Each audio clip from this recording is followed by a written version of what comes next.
आता आपण त्रिपुटीबद्दल चालू आहे आपलं निरूपण, की भगवंत जो प्रकट होतो तो त्रिपुटीमध्ये प्रकट होतो. म्हणजे द्रष्टा, दृश्य आणि दर्शन ही जी त्रिपुटी आहे ही तो स्वतःच त्या स्वरूपांमध्ये प्रकट होत असतो. हा जो विषय आहे तो विषय आता दृष्टांतांनी समजावणं चाललं आहे. सुताची ये गुंजे आत बाहेर नाही दुजे, तेवी तीनपणे वीण जाणीजे त्रिपुटी आहे. तीनपणे वीण म्हणजे द्रष्टा, दृश्य, दर्शन. ह्या त्रिपुटीमध्ये जे दिसणारी भिन्न भिन्नता आहे, एक द्रष्टा आहे, दुसरं दृश्य आहे आणि जे पाहतो आहोत त्याचं दर्शन आहे. या तीन प्रकारांनी ते आविष्काराला येत असतं. तर त्यांनी इथे आपल्याला असं म्हटलं आहे की ह्याचं तीनपण सोडून तो एकटाच आहे, एकच आहे, हे आपल्या प्रत्ययाला आलं किंवा हे आपल्या प्रत्ययाला यावं तर ते यथार्थ त्याचं दर्शन होईल. आणि या अर्थाने सुताची ये गुंजे म्हणून त्यांनी आपल्याला जो दृष्टांत दिला आहे तो दृष्टांत असा आहे की सुताची जर आपण गुंडी म्हणजे बांधलेला तो जो जे बंडल असतं ज्याच्यामध्ये तो गुंडा बनवलेला असतो सुताचा, तर त्यामध्ये आपल्याला सूत वळलेलं दिसतं, जाड सूत, त्याचं स्वरूप आपल्याला वेगळं जाणवतं. परंतु त्या सुताच्या आत किंवा बाहेर एका कापसाशिवाय दुसरं काही नसतं. त्या सुतामध्ये एक कापूसच भरून राहिलेला असतो. तसा सुताची एक गुंजे आत बाहेरी नाही दुजे. आत काही वेगळं आहे आणि बाहेर काही वेगळं आहे हे संभवत नाही. तसंच तेवी तीनपणे वीण जाणीजे. त्याचप्रमाणे तीन प्रकारामध्ये किंवा तीनपणाने या तीन वेगवेगळ्या भागांच्या मध्ये जे द्रष्टा, दृश्य आणि दर्शन किंवा ध्याता, ध्यान आणि ध्येय किंवा भक्त, नंतर जे उपास्य आहे ते जे भज्य आणि भजन, या स्वरूपामध्ये सुद्धा जे भिन्न भिन्नता आपल्याला समोर दिसते की जी भक्ती प्रकट होते आणि ज्या भक्ताचं जे प्रेमास्पद असतं, जी त्याची देवता असते, या तिघांच्यामध्ये जे वेगळे वेगळेपण आहे ते सगळं शेवटी एकच आहे. आणि म्हणून ते सांगतात इथे की तेवी तीनपणे वीण जाणीजे त्रिपुटी हे. ही त्रिपुटी ह्या तीनपणापेक्षा वेगळी आहे हे लक्षात घे. जेवी सुताच्या गुंडीत सूतची नांदे बाहेर आत. आता हे सगळं सोपं आहे आपल्याला, कारण हे दृष्टांत आता माहिती झाले. तेवी तीनपणे या त्रिपुटीत स्फुरण रूप आत्माच तो. त्यामुळे एकच आत्मा तीन प्रकारांनी भरलेला आहे. तोच द्रष्टा आहे, तोच दृश्य आहे आणि तोच दर्शन आहे. कारण एका चैतन्याशिवाय दुसरं काही नाही. म्हणजे आपण आणखीन हा सिद्धांत सोपेपणाने लक्षात घ्यायचा ठरवला तर आणखीन एक बाजू आहे त्याची, की जगामध्ये पुष्कळ विविधता आहे असं आपण म्हटलं की जशी आपण निर्माण करतो, की आपल्याला माहीत असेल आपल्या इकडे पद्धत किती आहे मला माहीत नाही, पण इतर प्रांतामध्ये पुष्कळ आहे. गोकुळ अष्टमीच्या दिवशी मातीबिती चाळून घ्यायची आणि त्या चिखलातनं घट्ट असं त्या मातीतून ते गोकुळ बनवायचं. एकच माती आहे, त्याला ते जरा नागडोळे करण्याकरता वापरलेले ज्वारीचे दाणे तेच आहे. कुठे ज्वारी वापरा नाही तर तांदूळ वापरा नाही तर आणखीन काही दुसरे दाणे वापरा. आणि त्याच्यातूनच बळराम, त्याच्यातूनच श्रीकृष्ण, त्याच्यातूनच पुतना, त्याच्यातूनच कावळे, सगळे त्या एकाच मातीतून बनत असतात. आणि ते सगळं गोकुळ त्या पाटावरती तयार होतं किंवा त्या चौरंगावर ज्याच्यावर करू तिथे. आता करणारे आपण आहे, त्यामुळे आपण जे निर्माण केलं आहे ते निर्माण झालेलं जे गोकुळ आहे ते जड आहे. त्याच्यामध्ये काही चैतन्य नाही आहे. ते फक्त आम्ही आमच्यापुरतं कल्पिलं आहे आणि त्या मातीला आकार दिला आहे. आता इथे भगवंतांनी जी सृष्टी बनवली आहे त्या सृष्टीचं स्वरूप ते नाही आहे. आम्ही जड का, आमच्या हातनं जे घडलं ते जड का, कारण ज्याच्या माध्यमातून आम्ही करतो आहोत ते आणि आमच्याकडनं होणारं जे कर्म आहे ते प्रत्यक्ष आमच्या कर्माला चैतन्य आहे का, नाही. आमचं कर्म जे आमच्या हातून होतं आहे ते कर्म चेतनामध्ये होत नाही.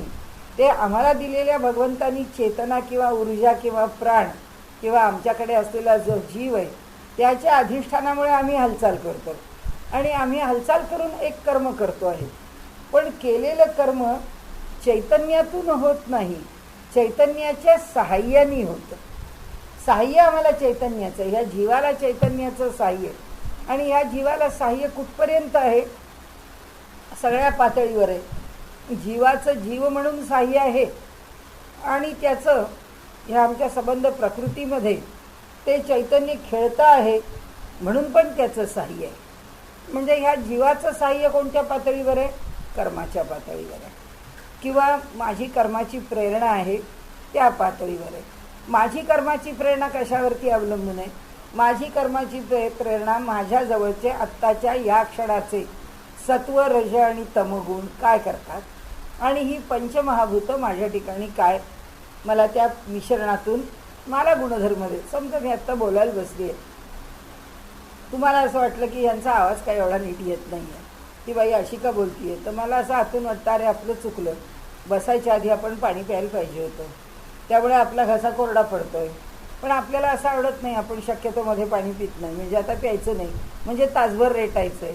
म्हणजे समोरच्या मनुष्याला त्याचा जो परिणाम अनुभवायला मिळणार आहे तो परिणाम या व्यक्तीचा परिणाम नाही आहे, या व्यक्तीच्या ठिकाणी असणारे जी पंचमहाभूतं आहेत आणि जे सत्वरजतम आहे.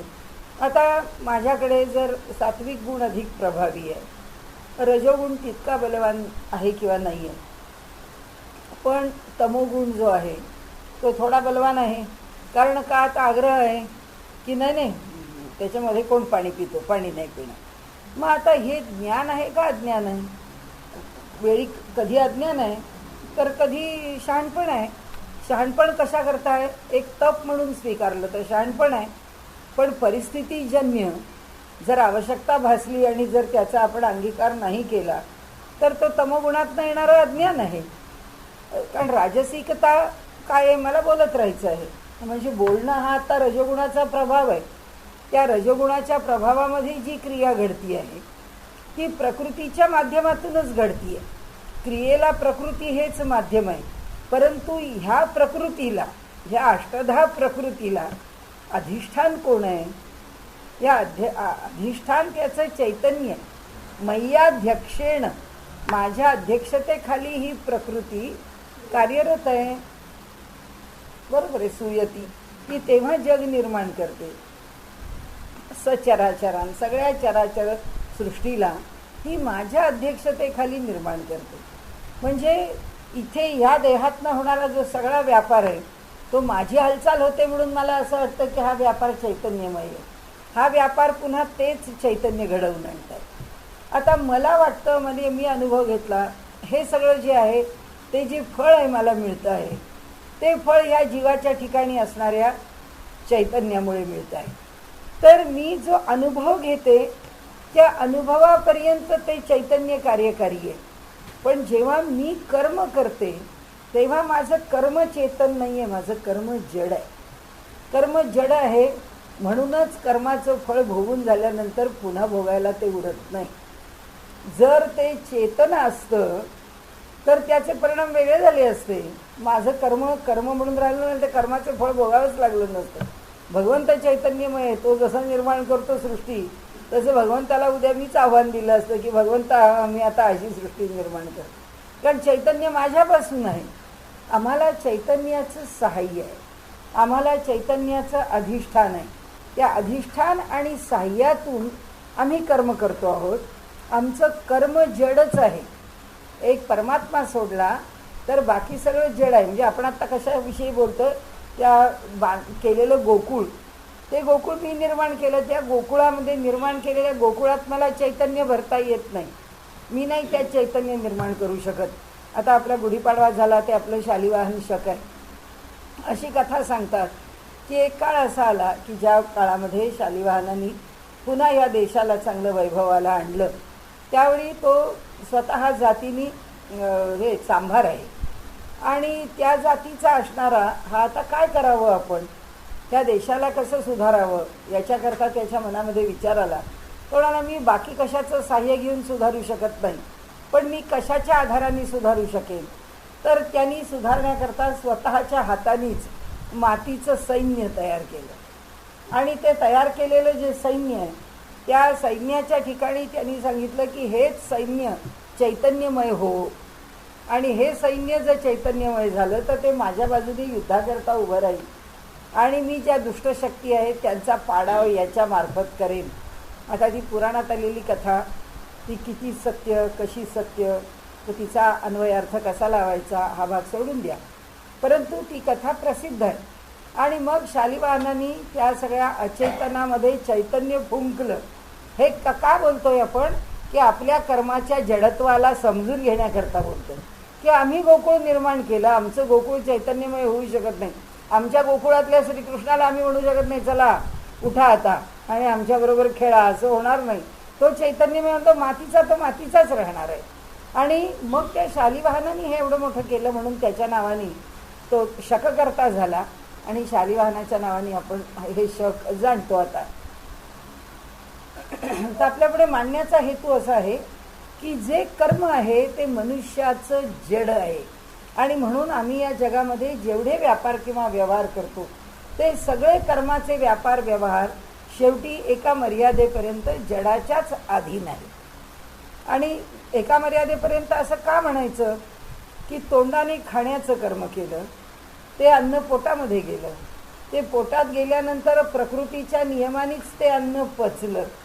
आणि आता ही जी प्रक्रिया आहे की अन्न खाण्याची, अन्न पचण्याची, याच्यामध्ये आम्हाला ह्या सगळ्या प्रक्रियेमध्ये चेतन स्थिती आहे असं वाटतं.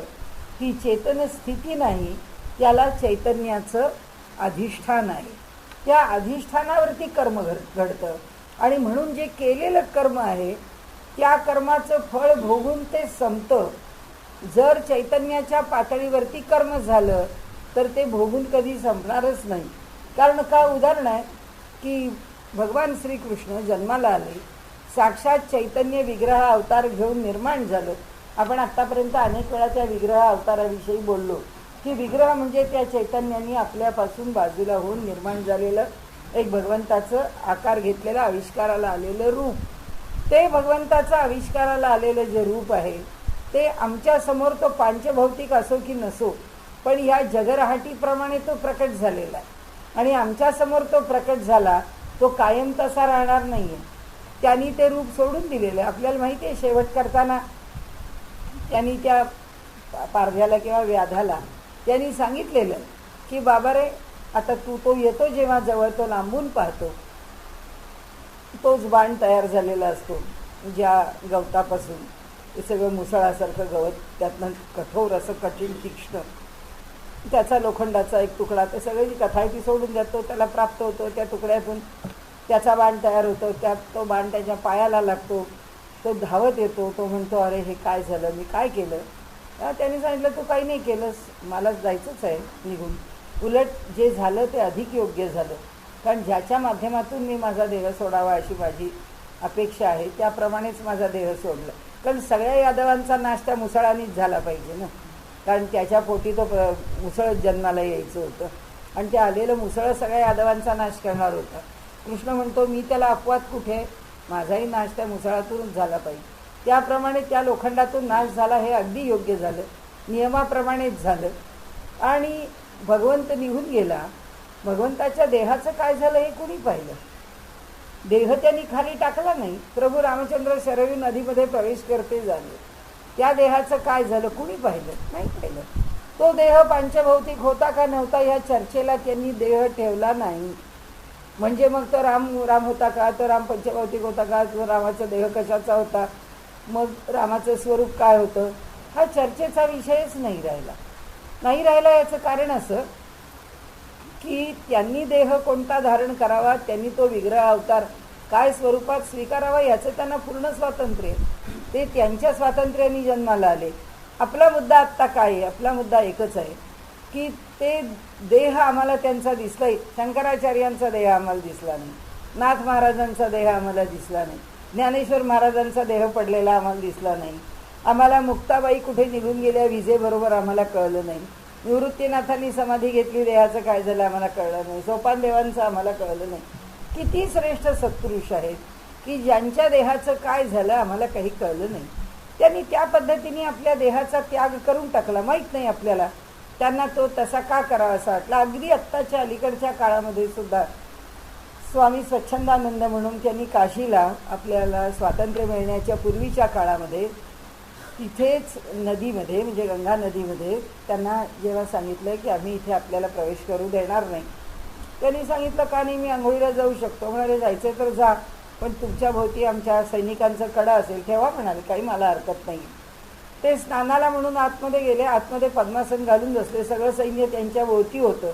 ते पद्मासन घातलेले ते सगळे अगदी त्यांना बंदुकी रोखूनच पाहत होते की हे कुठे जाणार नाहीत ना. इतके सगळेजण एकदम सावध होते, अटेन्शनमध्ये होते. आणि त्या सगळ्यांनी बघितलं, अरे आपण इथे सगळे त्यांच्या भोवती कडेकोट बंदोबस्तात असताना त्यांचा देह पद्मासन घातलेला गंगेच्या पाण्याबरोबर निघून गेला. ते इथे राखत उभेच आहेत त्यांना.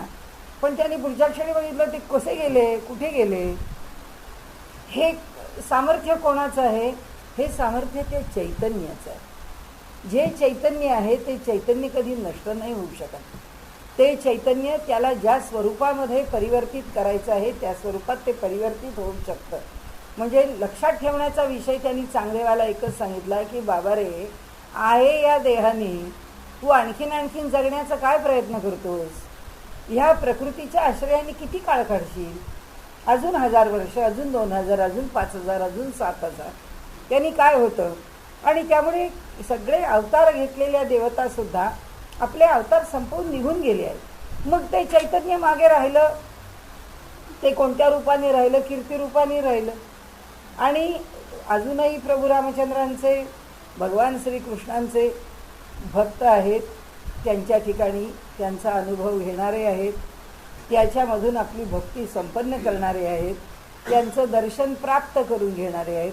असं अजून पण म्हणतात की वृंदावनमध्ये रास चालते आणि त्या ठिकाणी त्या स्थानावरती लोकांना रात्री जाऊ देते वगैरे वगैरे. अशा अनेक गोष्टी आहेत की त्याची साक्ष मागे असते.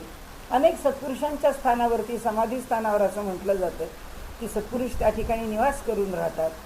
आता त्याचं विज्ञान काय आहे ते ज्याला कळेल त्यांनी त्याचं स्पष्टीकरण द्यावं. ज्यांनी दिलं आहे ते तेवढं आपल्याला समजू शकतं, याच्यापेक्षा काही जास्त नाही.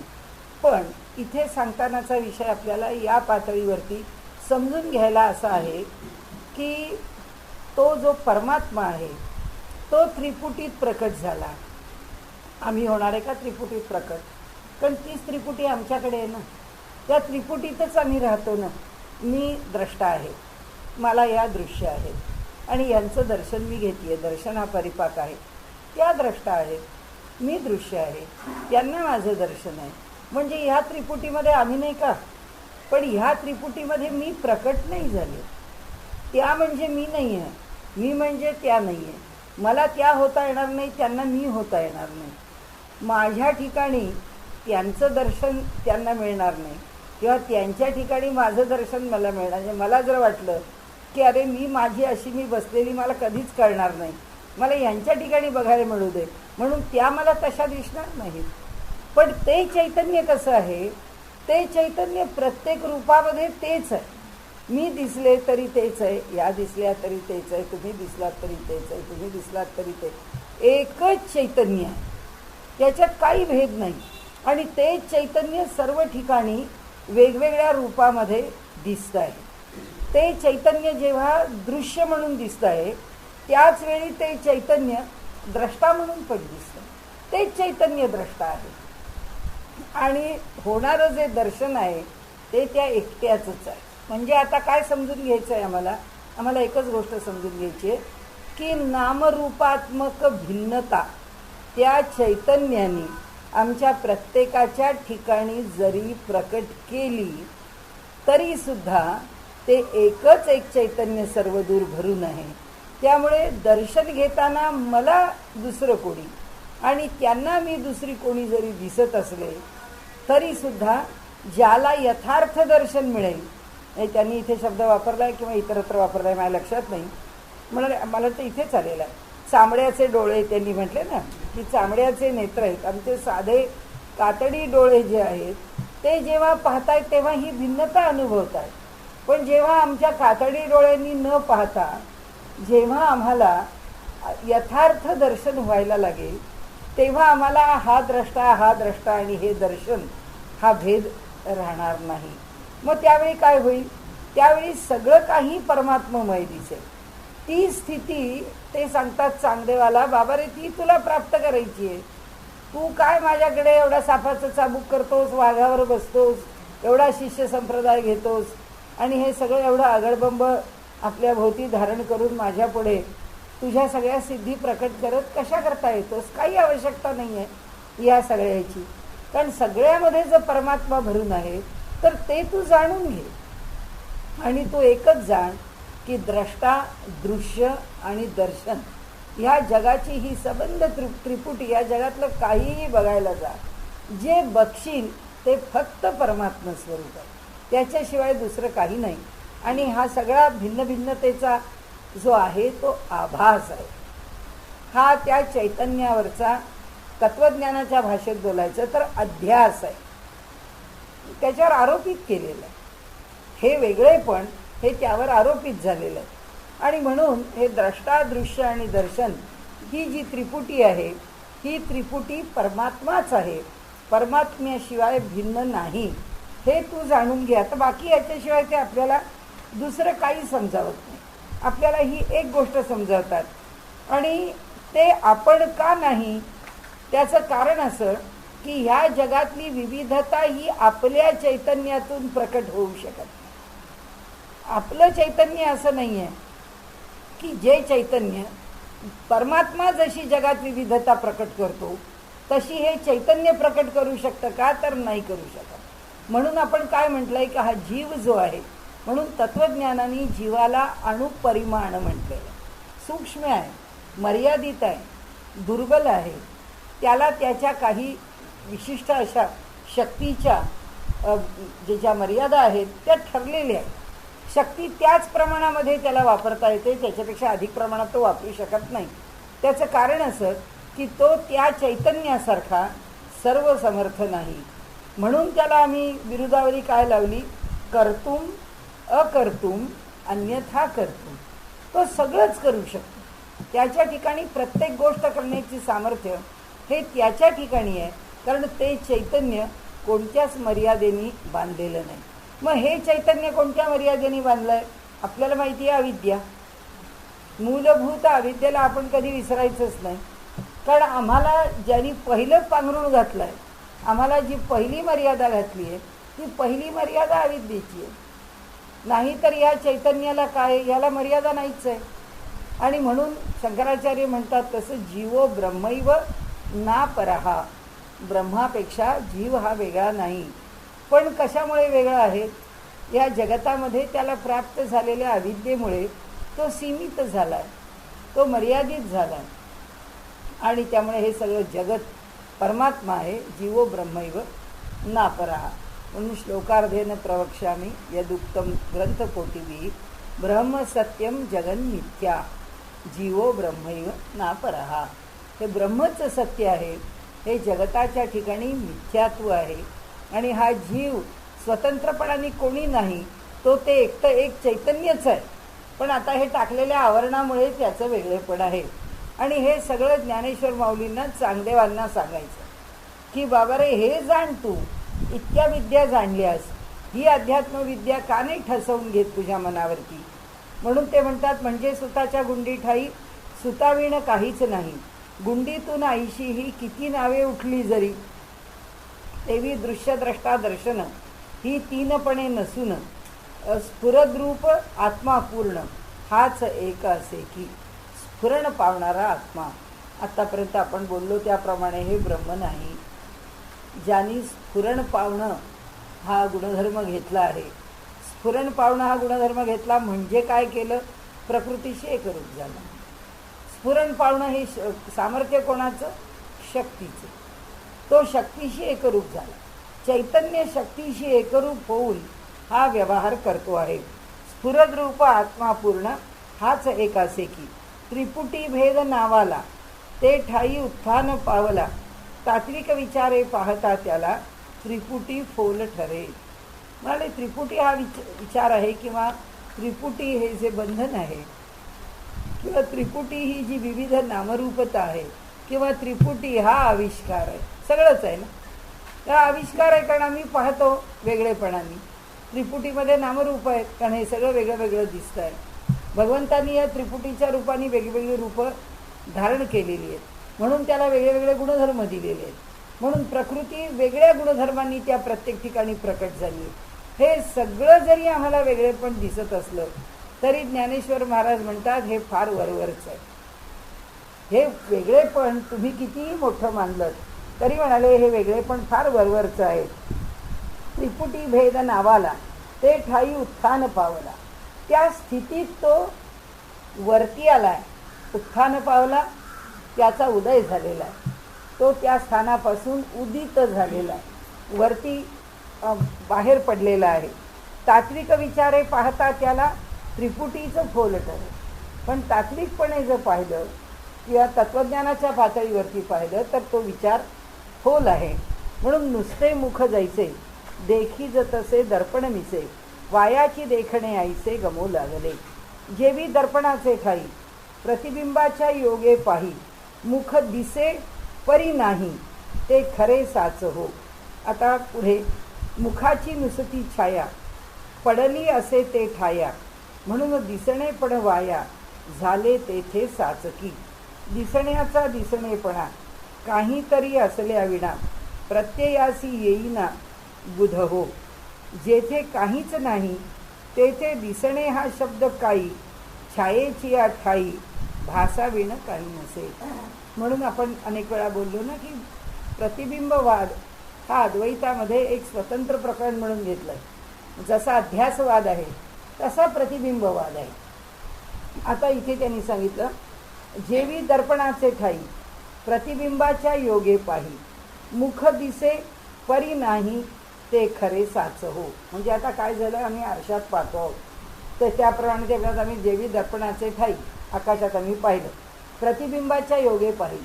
आरशात आम्हाला आमचा चेहरा का दिसला, कारण या चेहऱ्याचं प्रतिबिंब त्यात पडलं म्हणून दिसला. नंतर मुख दिसे, तिथे आम्हाला चेहरा दिसतोय, परी नाही कारण तिथे मुख नाहीच आहे, पण तरी आम्हाला ते दिसतं आहे. ते खरे साच हो. हेच खरं आहे की प्रतिबिंबाच्या ठिकाणी ते मुख नसताना सुद्धा आम्ही आमच्या मुखाचं दर्शन त्या प्रतिबिंबात घेतो आहोत. दिसण्याचा दिसणेपणा काहीतरी असल्याविना प्रत्ययासी येईना बुध हो. मग आता दिसतं आहे तर आपण दिसायला त्या आरशाच्या समोर तो उभं राहिलं पाहिजे. आरशासमोर जर कुणीच उभं राहिलं नाही तर आरशात काहीच दिसणार नाही. म्हणून दिसण्याचा दिसणेपणा काहीतरी असल्याविना, याच्यासमोर प्रतिबिंब पडायला काहीतरी वस्तू असल्याशिवाय प्रत्ययासी येईना बुध हो. त्याचा प्रत्यय येत नाही, त्याची जाणीव होत नाही, ते आम्हाला कळत नाही. जेथे काहीच नाही तेथे दिसणे हा शब्द काही. म्हणाले जिथे काहीच वस्तू नाही तिथे दिसणे या शब्दाला स्थानच राहत नाही. परंतु छायेची या ठाई भासाविण काही नसे. पण आम्हाला सावली दिसते. सावली हा नुसता भास आहे, म्हणजे प्रतिबिंब हा नुसता भास आहे. म्हणजे काय झालं ते म्हणतात आम्ही हा चैतन्याचा नुसता आभास आहे. त्या आभासाकरता इथे काहीतरी आहे एवढंच की ज्याला नामरूप दिलेलं आहे, नाहीतर तेच चैतन्य आहे आणि या रूपामध्ये आम्ही पाहतो आहोत. पुढे ते म्हणतात तैसे न वचता भेदा संवित्ती गमे त्रिधा, हेची जाणे प्रसिद्धा उपपत्ती या. तेवी न पावता भेदा प्रत संवित्ती आत्मा त्रिधा होत. जो ज्ञानस्वरूप आत्मा आहे संवित्ती, तर तो जो आत्मा आहे तो त्रिविध होतो. कसा होतो?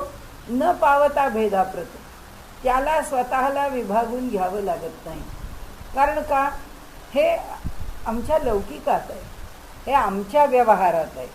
हे आम्हाला करावं लागेल की आम्हाला जर एक वस्तू बनवायची आहे आणि आपण जसं नेहमी प्रसिद्ध उदाहरण दिलं जातं, सगळ्या तत्ववेत्यांनी दिले की एक गहू आहे, एक साखर आहे, एक तूप आहे आणि ते घेतलं आहे आणि आम्ही पदार्थ करायला निघालो. आम्हाला पुष्कळ त्या गव्हाची कणिक आणून दिलेली आहे, त्याच्यावर साजूक तूप भरपूर आणून दिलेलं आहे, त्याच्यावर साखर भरपूर आणून दिली.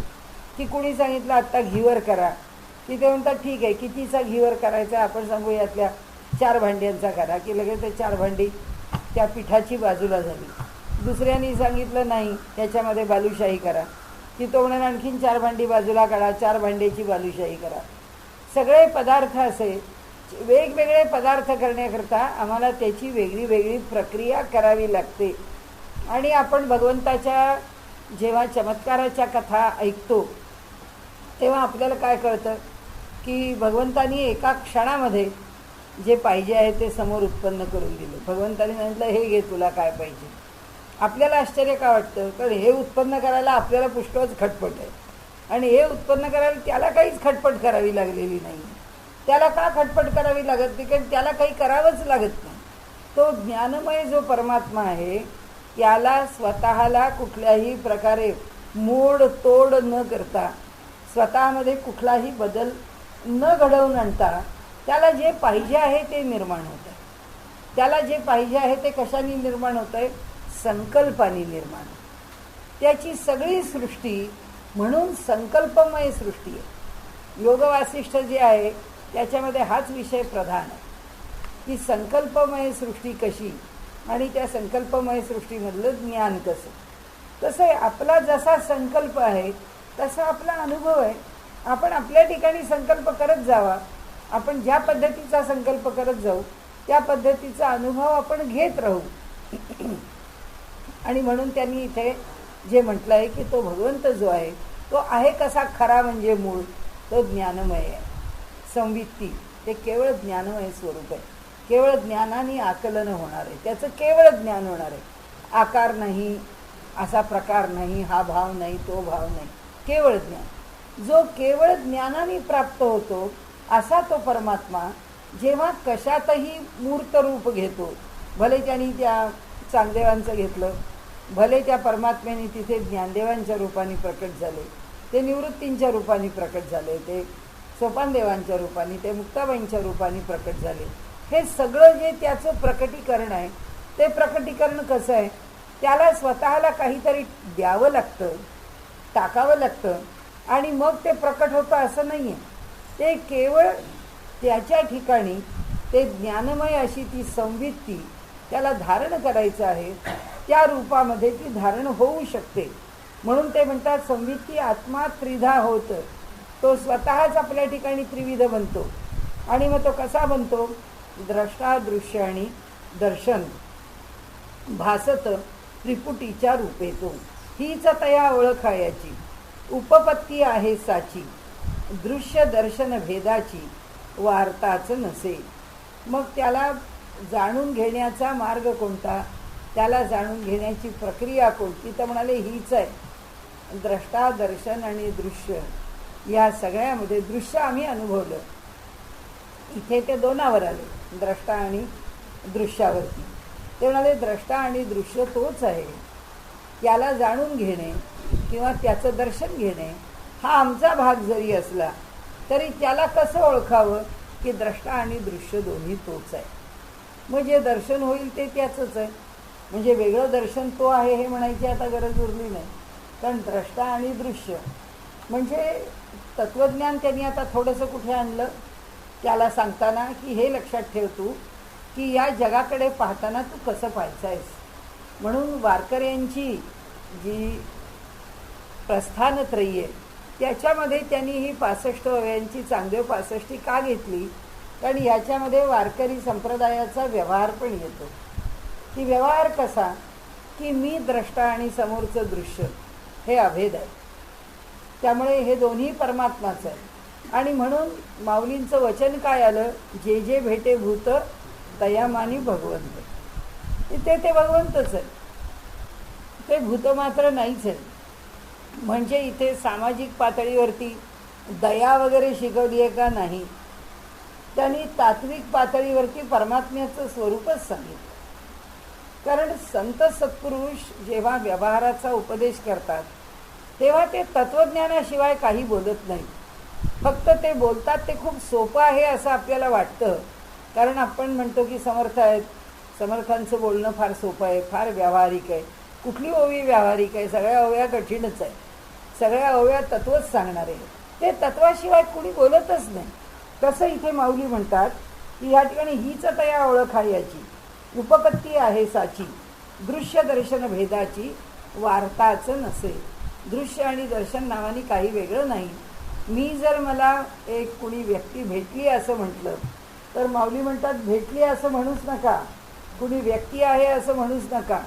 पाहणारे तुम्ही आहात तर ज्याला पाहता आहात तो भगवंतच पाहता आहात असं म्हणा. आणि म्हणून विष्णुमय जग वैष्णवाचा धर्म, भेदाभेद वर्म अमंगल. की भेदाभेद भ्रम आहे, हा अमंगल आहे, हा टाकून द्या. म्हणून आम्हाला ते तत्त्वज्ञान सांगतात की नाहीच, सगळं विष्णुमय जग आहे आणि वैष्णवाचा हा एकच धर्म आहे, ते एक भगवान विष्णू सर्वत्र भरून राहिलेला आहे. सोप्या भाषेत आहे असं आपल्याला वाटतं, पण तेच तत्त्वज्ञान आहे, त्याच्यामध्ये काही भेद नाही आहे.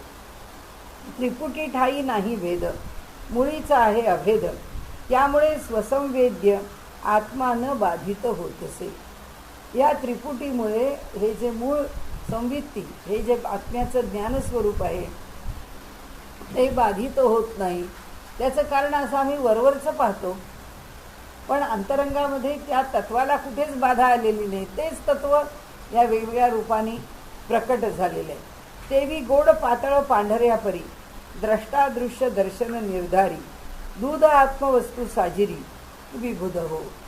त्या दुधाकडे जर आम्ही पाहिलं तर कुणी म्हणतं की दूध म्हणजे काय, पृथ्वी तलावरचं अमृत आहे, त्यामुळे ते कसं आहे तर गोड आहे. दुसरा म्हणतो अहो दूध न पातळ असतं, ते पाण्यासारखं असतं, त्यामुळे दुधाचा दुसरा गुणधर्म पातळ आला. दुधाचा तिसरा गुणधर्म जो आहे तो पांढरा आहे, दूध पांढरं आहे. या तीन वेगवेगळ्या गुणधर्मांनी जरी आपण याचं वर्णन केलं तरीसुद्धा म्हणाले वर्णन कुणाचं केलं, दुधाचंच केलं. एकच दूध आहे आणि एकच दूध आम्ही गोड आहे म्हणून, पातळ आहे म्हणून, पांढरं आहे म्हणून त्या दुधाचं आमच्याकडून वर्णन झालं. म्हणून ते सांगतात अवघ्याच वस्तू दूध की, ते दुधाचे उदाहरण येथे दृश्य द्रष्टा दर्शनाते आहे दाखविण्यापुरते विबुध हो. त्या दुधाचं जे उदाहरण आम्ही तुम्हाला दिलं ते म्हणतात केवळ तुम्हाला दाखवण्याकरता आहे. आपल्या अलीकडचे खेळ असतात ना, त्या खेळामध्ये सिनेमाचं नाव ओळखा, कोणा व्यक्तीचं नाव ओळखा, आणि तो मनुष्य खुणा करून सांगतो किंवा शब्द सांगतो किंवा वर्णन करून सांगतो. म्हणजे काय, एकाच शब्दाकरता वेगवेगळी वर्णनं केली जातात, पण आपल्याला जायचं कुठे असतं, त्या एका शब्दाकडे जाऊन पोचायचं असतं. तिथे पोचण्याकरता ही भिन्न भिन्न वर्णनं आहे. तशी ही दुधाची वेगळी वेगळी वर्णनं आहे. दृश्याचा जो उभारा तेच द्रष्टत्व होय संसारा, या दोही माझीला अंतरा दृष्टी पंगू होय. आत्मा दृश्य रूपाने जेव्हा प्रकट होतसे जाणी, परी तो द्रष्टा रूपांनी प्रकटची असे. या दृश्य द्रष्ट्यामधले अंतर शोधू गेल्या भले, दृष्टीलाच पंगुत्व आले अंतर ते कळेना. मागचाच विषय आहे की आपण द्रष्टा आहोत, हे दृश्य आहे, ते द्रष्टा आहे, हे दृश्य आहे. म्हणजे द्रष्टा आणि दृश्य यात काय अंतर आहे, काही अंतर नाही. ते दोन्हीच एकमेकांना नावं बदलून फक्त एकदा द्रष्टा एकदा दृश्य असं म्हटलं जातं. ते पूर्वीच्या काही म्हणजे आता इलेक्शन्स चालू आहेत म्हणून मला आठवण झाली की पूर्वी सगोबर्व्यांच्या इलेक्शनमध्ये, सगोबर्व्यांच्या विरोधामध्ये मला वाटतं त्यावेळी रामभाऊ म्हाळगीच उभे होते, आणि त्यांच्या इलेक्शनच्या वेळी हे लोक, काँग्रेसचे लोक नेहमी म्हणायचे अहो हे सगळे RSSचे लोक सकाळी म्हणाले त्या तिकडे संघस्थानावर जातात तेव्हा म्हणले त्यांचे सगळे गणवेश घालून तिथं जातात, आणि संध्याकाळी म्हणाले सभेला येतात तेव्हा पायजामे घालून येतात. सकाळी तेच असतात, संध्याकाळी पण तेच असतात. म्हणजे माणसं तीच असतात. एकदा ते RSS म्हणतात आणि एकदा ते जनसंघ म्हणतात.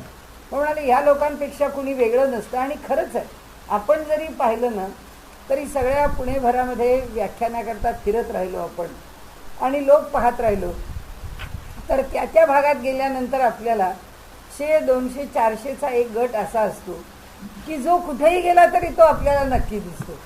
तो बाहेरच्या व्याख्यानांना गेलो तरी दिसतो, तो आध्यात्मिक व्याख्यानं असली तरी दिसतो, तो काही वैचारिक काही वेगळी चळवळ आहे काही आहे तो दिसतो. कारण ज्याला श्रवणाचीच आवड आहे असा एक गट असतो की जो प्रत्येक भागात दिसतो, तो प्रत्येक ठिकाणी पोचतो, आणि मग त्यांना प्रत्येक ठिकाणी तेवढी त्यांच्यापर्यंत आमंत्रणं तरी पोचतात, नाही तर त्यांची आवड म्हणून ते त्याच्या शोधात तरी असतात. पण किती माणसं तिथे भेटल्याशिवाय राहत नाही. तसंच त्यांनी इथे आपल्याला म्हटलंय की म्हणजे आतासुद्धा आपण पाहिलं तर असंच आहे. या द्रष्टादृश्यामधले अंतर शोधू गेल्या भले, दृष्टीलाच पंगुत्व आले अंतर ते कळेना. येथले हे अंतर शोधण्यात ते साचार, मुळीच नाही अवसर येतुलाही. इथलं अंतर शोधायला अवसर का नाही, त्याचं कारण म्हणजे प्रतिक्षणी प्रत्येकजण द्रष्टा आणि दृश्य आहे. आता ह्या क्षणी आपण सगळेच कुणाचे ना कुणाचे तरी द्रष्टे आणि दृश्य आहोत. आपणही कुणाला ना कुणाला तरी पाहतोय आणि कुणी ना कुणीतरी कुणाला तरी पाहतच आहे. त्यामुळे कसं म्हणणार हा द्रष्टा आहे, कसं म्हणणार हे दृश्य आहे. म्हणाले अंतरच नाही राहत, तो द्रष्टा आणि दृश्य एकच होतो. मुळीच नाही अवसरही हेतुलाही, अवसर असल्याविना अंतर ते कळेना. काहीतरी आनंतर्य लागतं, काहीतरी भेद लागतो. त्या भेदाशिवाय त्याच्यामध्ये वेगळेपण राहत नाही. इथे द्रष्टा आणि दृश्य ह्याच्यामध्ये भेदच नाही आणि त्यामुळे काही अंतरच राहत नाही. म्हणून आकलन होईना दृष्टीचे. पहा दृश्य प्रभासाचार, द्रष्टा तो दिनकर. येथे प्रभा सूर्याचे अंतर कोणत्या रीती काढावे. आता त्यांनी सूर्याचा दृष्टांत घेतला. पहा दृश्य प्रभासाचार. दृश्य काय आहे तर त्याची प्रभा आहे, सूर्याची प्रभा. आणि द्रष्टा कोण आहे, द्रष्टा तो दिनकर, तो सूर्य द्रष्टा आहे. जेथे प्रभा सूर्याचे अंतर कोणत्या रीती काढावे. सूर्य आणि त्याची प्रभा, सूर्य आणि त्याचे किरण यातलं अंतर कुठून शोधावं, कसं शोधता येईल. नाही शोधता येणार, कारण दोन्ही एकच आहे. सूर्य म्हणजे आम्हाला किरणच आहे आणि किरणांमुळे आम्हाला सूर्य प्रकाशित आहे, कारण तो त्याचा गोळा आहे, तो त्याच्या किरणांमुळे दिसतो. आणि तो आहे एवढा जळता गोळा, म्हणून त्याच्यापासून ते किरण, त्याची प्रभा बाहेर पडते, फाकली जाते. जेथे जेथे वासरमणी म्हणजे सूर्य, तेथे तेथे प्रभा जाणी. सूर्यप्रभा ही बोलणी कौतुकाने करावी. सूर्य आणि त्याची प्रभा ह्या दोन गोष्टी केवळ बोलण्याच्या गोष्टी आहेत, नाहीतर सूर्य आणि प्रभा एकच आहे. म्हणजे आता ते काय सांगतायत की आम्ही कौतुकाने म्हणावं की हा द्रष्टा आहे, हे दृश्य आहे. पण द्रष्टा आणि दृश्य याच्यामध्ये काही अंतर नाही आहे, दोन्ही एकच आहे. कसं वेगळं काढणार, हा द्रष्टा आहे आणि हे दृश्य आहे, हे काढू नाही शकत म्हणाले.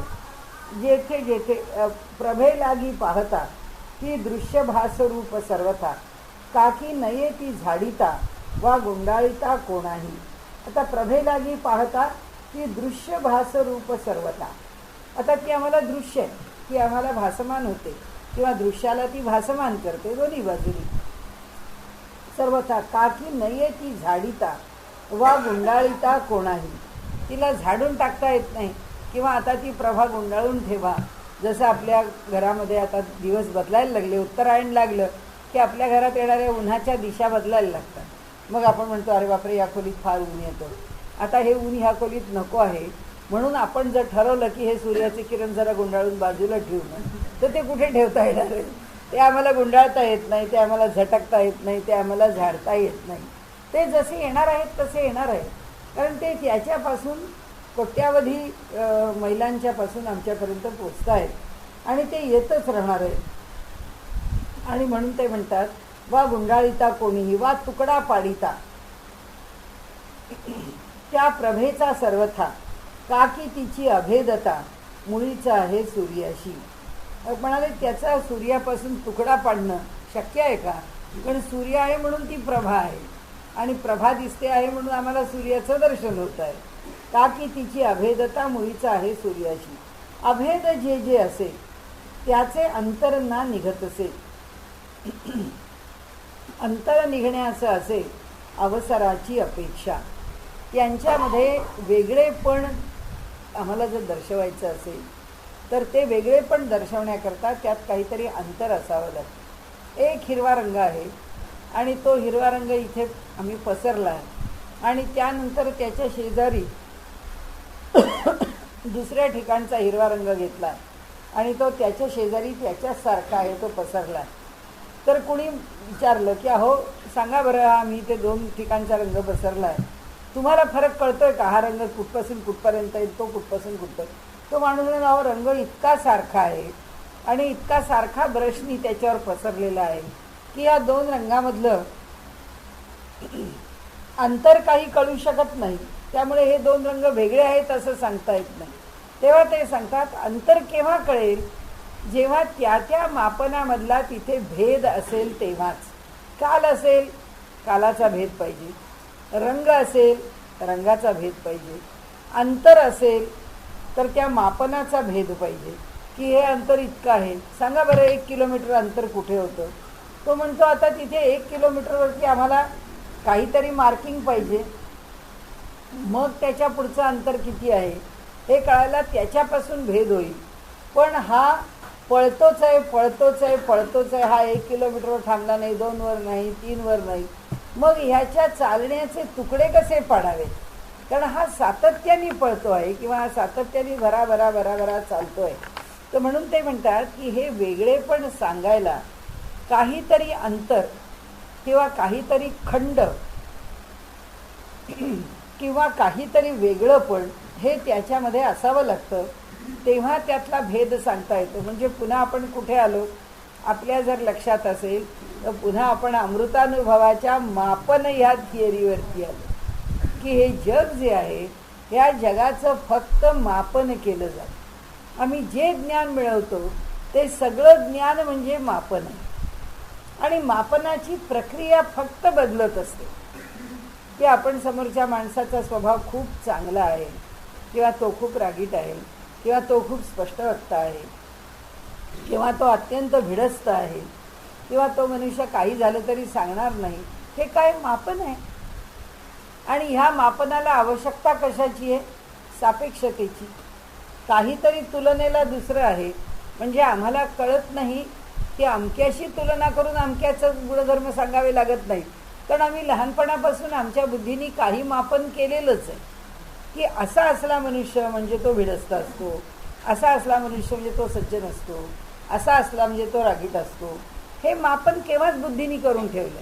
आता फक्त त्या निकषावरती आम्ही तोलत राहतो, सापेक्ष विचार मांडत राहतो. त्या सापेक्षतेकरता आपल्या मनात काही त्याची परिमाणं तयार झालेली आहेत. त्याची मापनं आपल्या ठिकाणी आहेत. आपण मापलेलंच आहे. आपण जे मापतो आहोत ते असं कसं मापतो, असं का मापतो, का कसं नाही ते आम्हाला मापता येतं. कारण का तर त्याचा एक संस्कार मापनाचा आमच्याजवळ आलेला आहे. आत्ता आम्हाला फुटपट्टी नको आली. आम्हाला फुटपट्टीपेक्षा हा भावनात्मक मापन आहे ते आमच्याजवळ आहे. आम्हाला जर कोणी सांगितलं सांग बरं अंदाजे अंतर किती असेल, आपण हे असलं अंदाजे अंतर सांगून तुम्ही काय आमच्या घराचे पडदे शिवणार हो? साधारण सांगा ह्याच दारा एवढं तुमचं दार आहे का, ह्याच्याच उंची एवढी दाराची. आपण नाही तुम्ही घरी या आमच्या दाराचं माप घ्या आणि माप घेऊन उंची किती ठेवायची आहे ते बघा. कारण नजरेने तिथे माप देऊन चालणार नाही आहे. तिथे मापायला त्यांचं मापाची पट्टीच पाहिजे, त्याच पट्टीने मापावं लागेल. मापन बदललं. पैसे घ्यायचे बँकेतून, आपण जर म्हणलं साधारण एवढी गड्डी असली ना की मग होतात ते 10,000 रुपये. तर तेवढी गड्डी या 200ची एवढी गड्डी कसली आली आहे ही प्रत्येक नोट मोजली पाहिजे. कारण मापनाचा अंदाज हा असा कशावरूनही कशाला करता येत नाही. म्हणजे कुणी कशाचा तरी अंदाज जर कशाला लावला तर मापता येत नाही. पण जगामध्ये मापनाशिवाय दुसरं काही नाही. म्हणजे प्रमेय. पुन्हा आपण त्या मागच्या सिद्धांताकडे गेलो तर आपल्या एकच लक्षात राहतं की जगामध्ये ज्ञानाची प्रक्रिया ही मापनच आहे. आणि मापनाच्या करता प्रमाण आहे. प्रमाण, प्रमेय आणि प्रमाता ही त्रिपुटी आहे. या त्रिपुटीतून काय निर्माण होतं? ह्या त्रिपुटीतून कोणता तरी एक हेतू आहे मापनाकरता. तो हेतू ज्याच्यातून सिद्ध केला जातो ती जी मापन पद्धती आहे त्याला आपल्याकडे तर्क पद्धती असं म्हणतात. आणि म्हणून आपलं इंडियन लॉजिक म्हणजे न्यायशास्त्र. आपल्या न्यायशास्त्रामध्ये हीच मापनाची पद्धती आपल्याला शिकवलेली आहे की हे मापन आहे, हे अशा प्रकारे याचं मोजमाप करायचं आहे. आणि म्हणून जो मोजणारा आहे, आता त्या मोजणाऱ्याला हेतू आहे, म्हणजे त्या मोजणाऱ्याला कारण आहे. आणि कारणाशिवाय मापन होत नाही. राजकारणी मनुष्य या माणसाला तिकीट द्यायचं की नाही, तिकीट द्यायचं की नाही या संकल्पनेमध्ये त्याचे त्याचे तर्क आणि त्याचे निकष ठरलेले आहेत. त्याच्या मापनाच्या पट्ट्या त्याचे ठरलेले आहेत. त्या पट्टीप्रमाणे तो मापून त्याला तिकीट द्यायचं की नाही ते ठरवेल. तर हे जे आहे हे म्हणून लॉजिक म्हणजे तर्कशास्त्र. त्यामुळे न्याय दर्शन किंवा न्यायशास्त्र म्हणजे भारतीय तर्कशास्त्र आहे.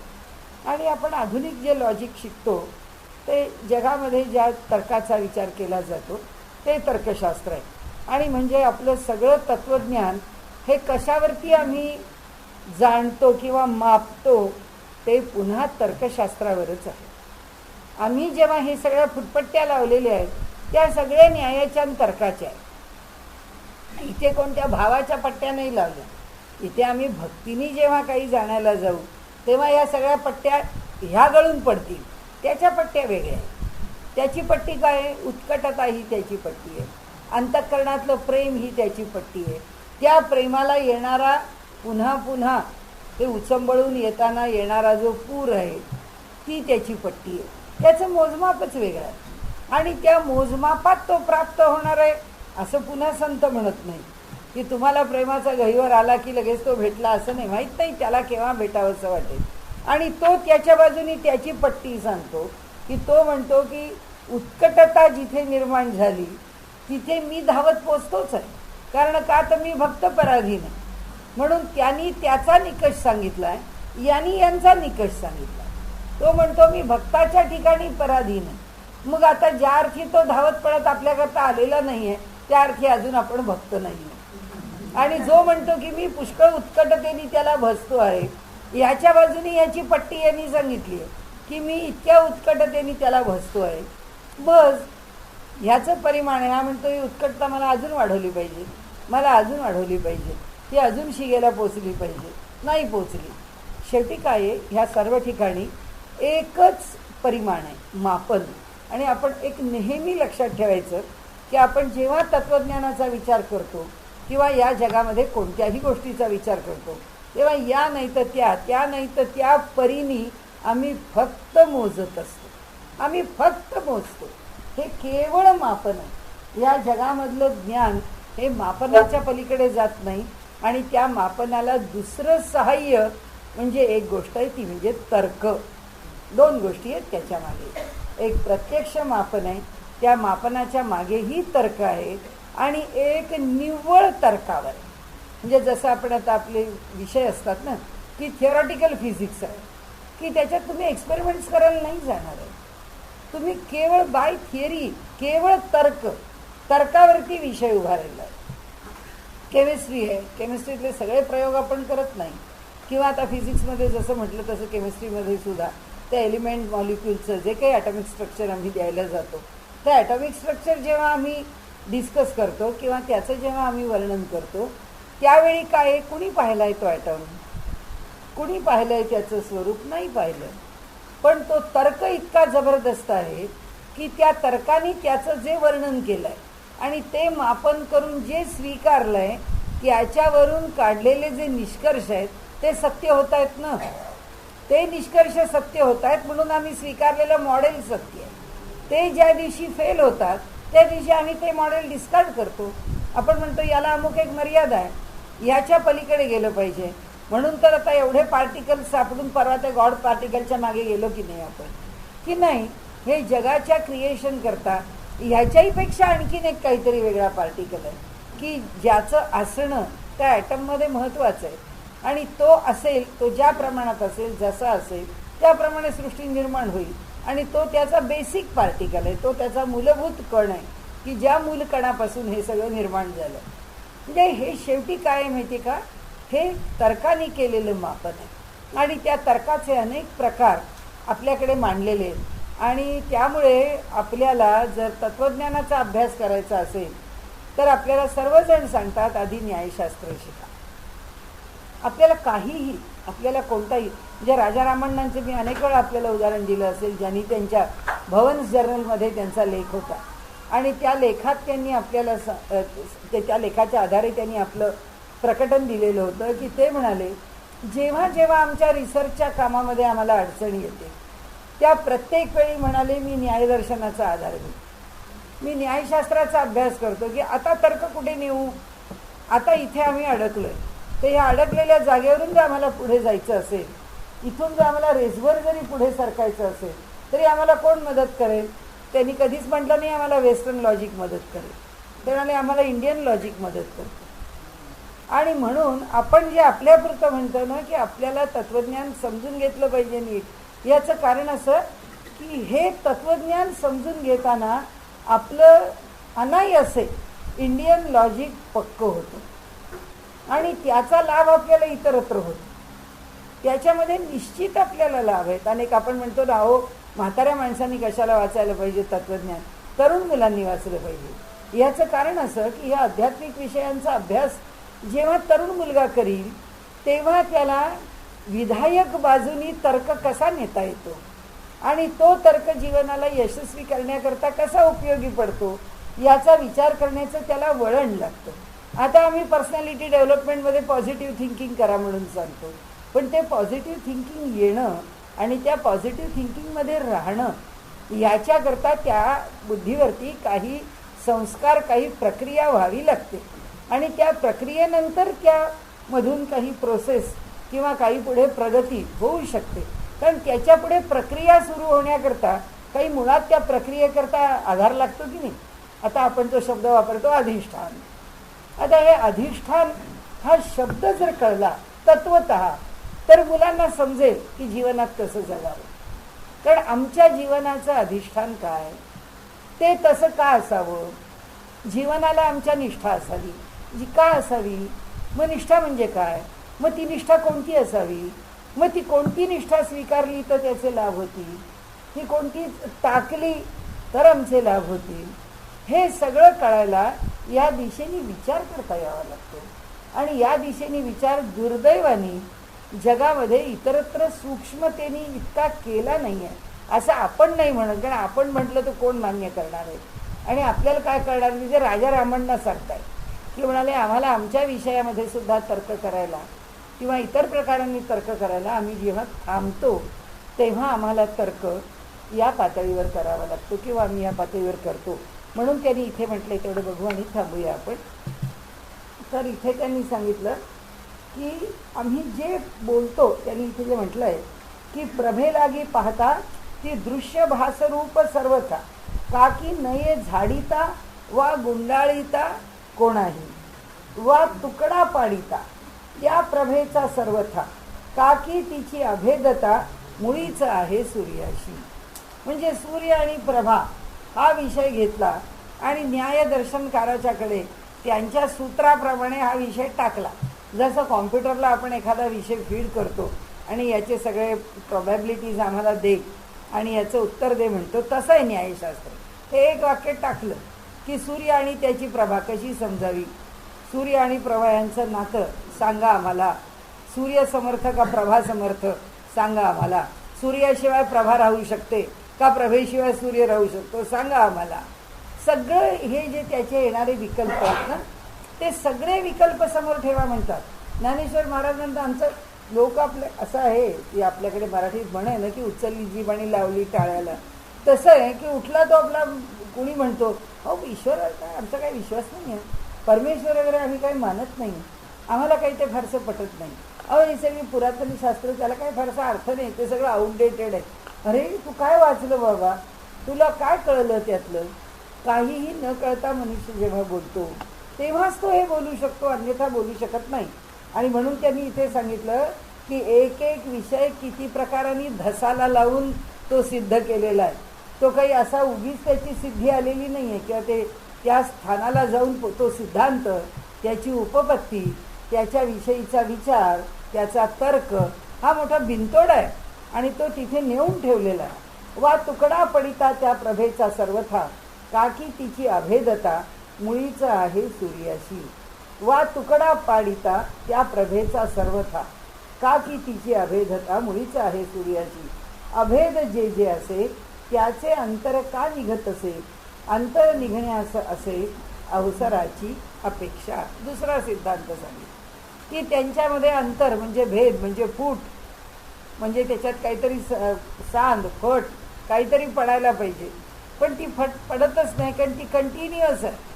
आम्ही तेल ओततो आहोत, ही तेलाची धार जी आहे ती धार सततच येणार आहे कारण त्याला सातत्य, त्याच्या ठिकाणी कंटिन्युइटी आहे आणि म्हणून ते सातत्याने संतत धार पडते आहे. आता ही धार खंडित करा असं जर कोणी सांगितलं तर आपण अहो ही खंडित नाही होणार. आम्ही ते वरती शंकराच्या इथे वरती ते कलश ठेवलेला आहे आणि त्या कलशातून सारखा तो जलाचा अभिषेक होतोय, ती अविरत जलधार आहे, ती पडतच राहणार आहे, ती खंडित कशा करता.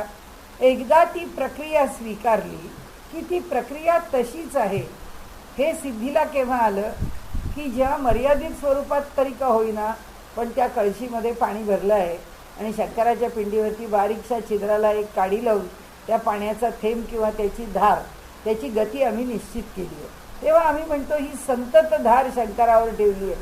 का आता आमच्याकडे पाऊस पडत नाही आहे, शंकराला संतुष्ट करण्याकरता संततधार ठेवली. म्हणजे हा तर्क कुठून आला, हे प्रमाण कुठून आलं? आपण आपल्या प्रत्येक वाक्याचं विश्लेषण केलं तर आपल्याला इंडियन लॉजिक काय आहे समजून जाईल की आम्ही वाक्याची रचना कशी करतो, वाक्याची रचना अशी का करतो, त्या वाक्यातनं आम्ही अर्थवाही काय प्रकट करतो, त्या अर्थातून दुसऱ्यापर्यंत नेमकं काय पोचतं. त्यामुळे त्याच्यावरती सुद्धा पुष्कळ भेद त्या दर्शनाचे आहेत. तो विषय सोडून द्या आता फक्त एवढंच आहे की हा सगळा विषय ज्याच्यावर त्यांनी पुन्हा सुरू केला, पुन्हा आता तो तर्कावर सुरू केला. आत्तापर्यंत दृष्टांत सांगत असताना त्यांनी ती त्रिपुटी सांगितली. आता त्रिपुटी सोडून 2 वर आले आणि 2 वर आले म्हणजे द्वैतामध्ये आले आणि द्वैतात आल्यानंतर आता त्यांनी आपल्याला तर्काने विषय समजून घ्या असं म्हणून सांगितलं. कारण का या दोनात अद्वैत आहे. आपल्याला काय सांगता येते आता त्रिपुटीतून 2आत आणलं. आता 2आत भेद आहे का सांगा? सूर्य आणि प्रभा नाही आहे भेद. मग त्यात भेद नाही म्हणजे अद्वैत आहे. त्यांनी कशातनं अद्वैतात आणलं आपल्याला? तर्कातून अद्वैतात आणलं. मला तर्काने समजा, त्रिपुटीतून द्वैतात या आणि द्वैतातून अद्वैतात.